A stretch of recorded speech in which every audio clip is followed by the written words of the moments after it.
kum ka jing play lat ye babon ki self help group ha ka tain ri boy but kum jo ru ki village organization na ke banta ban yo ye kila jingerap na ka sarkar ka office jong deputy commissioner ka ri boy district mata ka singi ka lapan long ye ka mega event but SHG Mela hamadan lum nong rim Byrnihat ka badai ru shibenta jong ka jingra khe ye ka North East Festival halo ka jingdap nyau pusan snem ka ri India ka jing pun ku bore ki kentai but kum jo ru ka jingdap san post nem jong ka jala megalia Hakate ke mega event but SHG Mela lawan manishim bentalang neki kenhun SHG but ki VO beper hakama labo ru da ki dukan beper kum ka jingpen inam ye ki kam ba ki SHG ki latrei but penmi na kate ka thain haga balang ba kate ke lapau per thai ru ba ki long ki me leng ba ki SHG ki treshi tom hala ki jongi shnong bande shibon ki kam kum ka jing ka shan dalade but ban ai men sem ye ki we ki para long ki me ban yang hala ki jongi ki jan Hakate ke singi na kaliang umentri rang ba ula samru ye ki chek kum ka jingerap ye ki long ki me leng ba ki kanun SHG ba ki don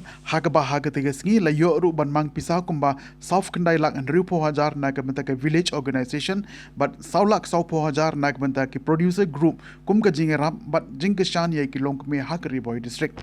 Self-help group Mela is another step towards empowering our women. It is another step towards giving financial independence and financial support to the women in our state. It started off in 2018 when we only had 3,000 groups of self-help groups in the state. But after we started working on this in a mission mode, I am happy to inform you that we have more than 35,000 groups today